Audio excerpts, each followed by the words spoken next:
Janapriya upscale 2 BHK 45 lakhs, 3 BHK 60 lakhs మాత్రమే. Sitara Sainikpuri. Hello యోస్, welcome to I dreams media. రీసెంట్గా చూస్తున్నాం, ఏదైనా అకేషన్ అయిందంటే సెలబ్రేషన్ కోసం కంపల్సరీగా డీజే సౌండ్స్ ఉండాల్సిందే. ఎందుకంటే డీజే సౌండ్స్ ఆ ఊపు లేకపోతే ఆ ఫంక్షన్కి వెళ్తులా ఉందని మనం అపోహపడుతున్నాం.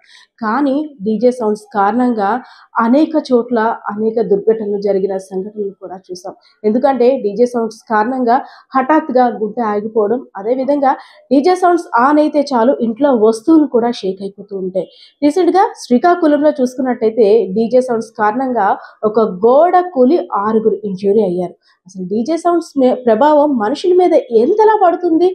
కర్ణబేరి పగిలిపోయేంత డీజే సౌండ్స్ వింటూ ఎంజాయ్ చేయడానికి ఉరుతురుగుతున్న జనం ఎందుకు అవేర్నెస్ కల్పించుకోలేకపోతున్నారు? దానివల్ల వచ్చే ప్రమాదాన్ని ఎందుకు ఆస్వాదిస్తున్నారు? ప్రమాదాన్ని ఎందుకు గుర్తుపట్టలేకపోతున్నారు? సో దీని గురించి తెలిపేందుకు మన ముందు ఉన్నారు సీనియర్ ENT సర్జన్ అయినటువంటి డాక్టర్ వెంకట్రావు గారు ఉన్నారు. తెలుసుకుందాం. ఈ మధ్య చూసుకున్నట్టయితే డీజే సౌండ్స్ కారణంగా చాలా ప్రమాదాలు జరుగుతున్నాయి. అయినప్పటికీ కూడా అది ఒక ఎంజాయ్ చేయాలి, ఆ సౌండ్ లేకపోతే మనం అకేషన్కి ఏదో వెళ్తులా ఉంటుందని మెయిన్ యూత్ ఫీల్ అవుతుంది. యూత్తో పాటు ఏజ్డ్ పర్సన్స్ కూడా ఉండాలి, ఏ డీజే సౌండ్స్ లేవన్నాడు. సో దీని ప్రభావం మన కర్ణబేరి ఏమవుతుందని కూడా ఆలోచించట్లేదు. ఎంత ప్రభావం ఉంటుంది సార్ డీజే సౌండ్స్? సౌండ్ వల్ల అంటే నెర్వ్ ఫంక్షన్ అనేది ఇంపైర్ అవుతుందండి. సౌండ్ వల్ల నెర్వ్ ఫంక్షన్ అనేది చాలా వరకు తగ్గుతుంది.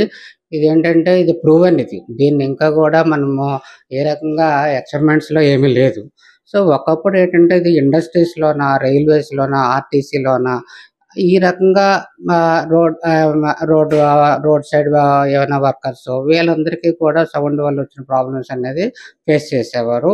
సో ఇండస్ట్రీస్లో పనిచేసే వాళ్ళకు కూడా యాన్యువల్గా వాళ్ళు అసెస్ చేసుకోవడం, దాన్ని బట్టి వాళ్ళ తాలూకా ప్లేస్మెంట్ అనేది మార్చుకోవడం అనేది ఒకప్పుడు జరిగేది.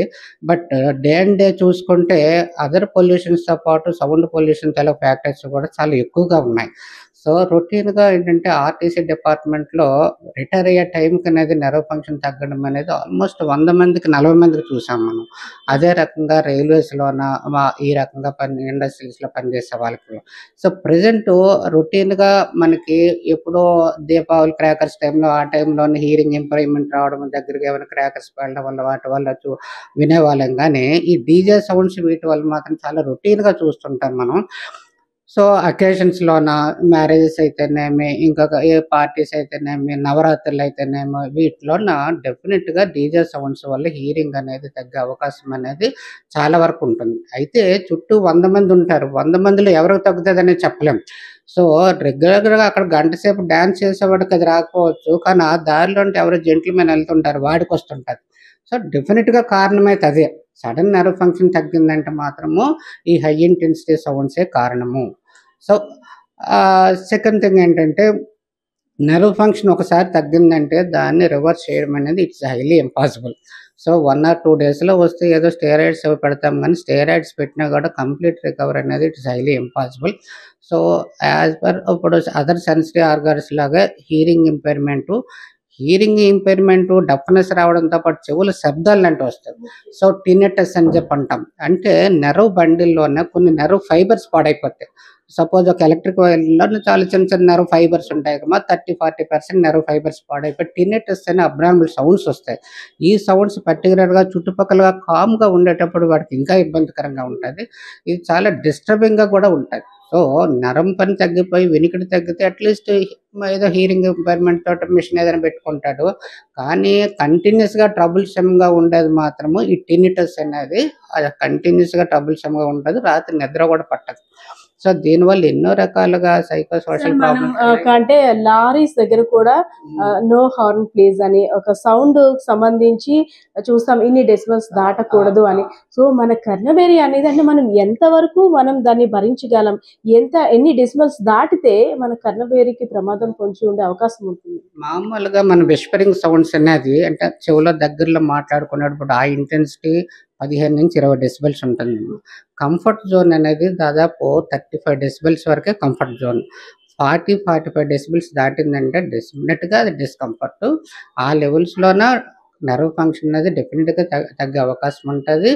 80 డెసిబెల్స్ దాటితే మాత్రము టింపానిక్ మెంబ్రేన్ ర్యాప్చర్ అనేది షూర్ 100%. సో కాబట్టి ఏంటంటే అంతంత ఇంటెన్సిటీ అనేది మామూలుగా నేచురల్‌గా ఏదో ఉరుములు, మెరుపుల సౌండ్స్ ఈ రకంగా వస్తాయి తప్పించి అది నేచురల్. కానీ ఇది మనకు మనము సూసైడల్‌గా మనం క్రియేట్ చేసుకున్న ఈ సౌండ్ వల్ల కూడా మనకి ఇబ్బందికరంగా ఇవి అవాయిడబుల్ థింగ్స్ ఇవన్నీను.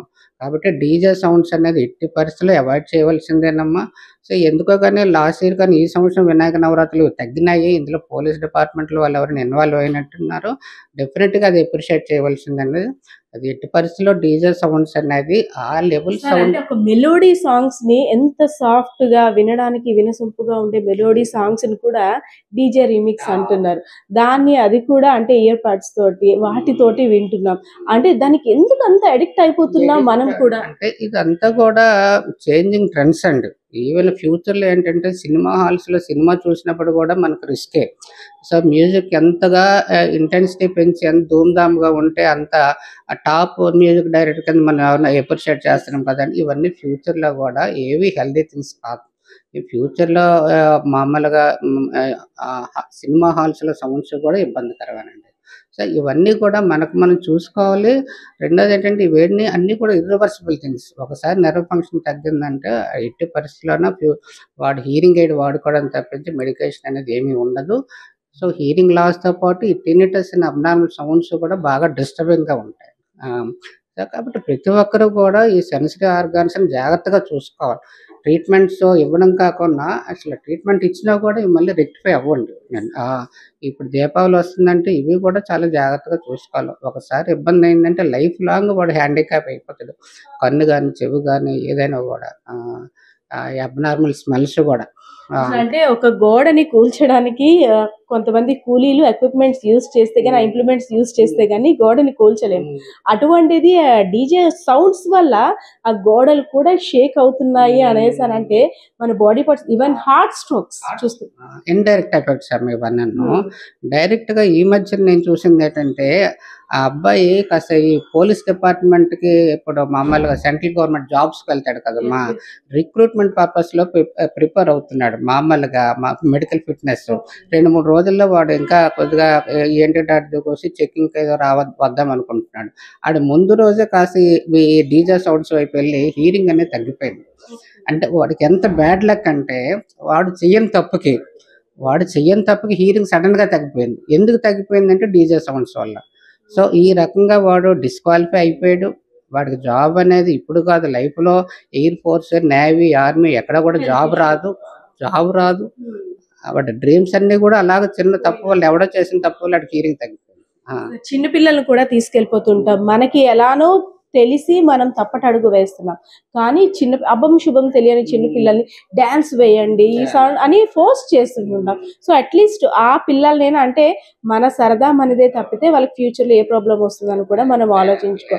సో వెళ్ళేటప్పుడు అటు ఎంజాయ్ చేయాలి. అదే విధంగా దాని ఎఫెక్ట్ మన మీద పడకూడదు అంటే ఏం చేయాలి సార్? ఒక దూది పెట్టుకున్నా లేదా ఎలా? ఏం లేదమ్మా. ఇయర్ ప్లగ్స్ కానీ, కాటన్ ప్లగ్స్ కానీ ఇవేవి కూడా ఎంతగా ఫిల్టర్ చేయవు సౌండ్స్ అనేది. జస్ట్ దాని తాలూకా హార్మ్‌ఫుల్ థింగ్స్ అనేది మనం ఐడెంటిఫై చేసుకొని, దృష్టిలో పెట్టుకొని వాటికి దూరంగా ఉండాలి తప్పించి యూజువల్‌గా ఏవైనా ఇయర్ ప్లగ్స్ ఇవన్నీ పెట్టుకోవడం వల్ల ఏమాత్రం ఫిల్టర్ చేయవు అవన్నీ కూడా. వీటి గురించి సెన్సిటివ్ ఆర్గాన్స్ గురించి చాలా జాగ్రత్తగా ఉండాలి. మనం జాగ్రత్తగా ఉండాలి అంతే. మనకి ఆ రకంగా జాగ్రత్తలు తీసుకోవడం తప్పించి ఏమన్నా ఇండస్ట్రీస్‌లోనో వాటిలోనో కొద్దిగా పెద్ద పెద్ద సౌండ్స్ దగ్గర పనిచేసే వాళ్ళకి ఏవో ప్లగ్స్ అవన్నీ ఇస్తారు. అది వాళ్ళ ఎంప్లాయ్‌మెంట్ వాళ్ళు తప్పదు లైవ్లీహుడ్ కాబట్టి తప్పించి ప్లగ్స్ పెట్టుకొని దీంట్లో డాన్స్ చేయవలసిన పనేమి లేదు. ఎవరికైనా హీరింగ్ బాగుండాలంటే ఎట్టి పరిస్థితిలో డీజే సౌండ్స్‌కి వెళ్ళకూడదు. వాటిని ఎంకరేజ్ చేయకూడదు. గవర్నమెంట్ వైపు నుంచి కూడా పోలీస్ డిపార్ట్మెంట్ వాటి నుంచి కూడా స్ట్రిక్ట్ రూల్స్ ఉండాలి. అవి అసలు ఎట్టి పరిస్థితిలో ఎంకరేజ్ చేయకూడదు. Thank you so much. Yes, మన ఆరోగ్యం మన చేతుల్లోనే. డీజే సౌండ్స్ ఆ ఒక్క నిమిషం కోసం కాసేపు గెంతేసి డ్యాన్స్ వేసిస్తే చాలు, మనం ఎంజాయ్ చేసి వచ్చేస్తాము అనే ఒక సాటిస్ఫాక్షన్ ఫీల్ అవుతాం. కానీ దానివల్ల వచ్చే ఎంజాయ్మెంట్ కన్నా ఫ్యూచర్లో వచ్చే ప్రాబ్లమ్స్ని చూడాల్సి వస్తుంది అంటున్నారు వైద్య నిపుణులు. అదేవిధంగా అనుకుంటాం చెవులో ఒక కాటన్ పెట్టుకొని నిన్న జరిగిన సంఘటన నిజంగా చాలా బాధాకరం. అంత గోడను కూడా షేక్ చేసే కెపాసిటీ డీజే సౌండ్స్కి ఉందంటే మన బాడీ పార్ట్స్ మీద దాని దాని ప్రభావం ఎలా పడుతుందో మనకి మనం అవేర్నెస్ కల్పించుకోవాల్సిన అవసరం ఉంది. అదేవిధంగా వాటికి ఎంత దూరంగా ఉంటే అంత మంచిది. మనం కూడా కొంత కంట్రోల్లో ఉంటే మనం రాబోయే ఫ్యూచర్లో ఎటువంటి హెల్త్ ప్రాబ్లమ్స్ లేకుండా మనం కూడా జీవించగలమని తెలుపుతున్న పరిస్థితి అయితే కనిపిస్తుంది. డాక్టర్ వెంకట్ గారు. కెమెరా పర్సన్ బాలకిషోర్తో Padma, I dreams media, Vizianagaram.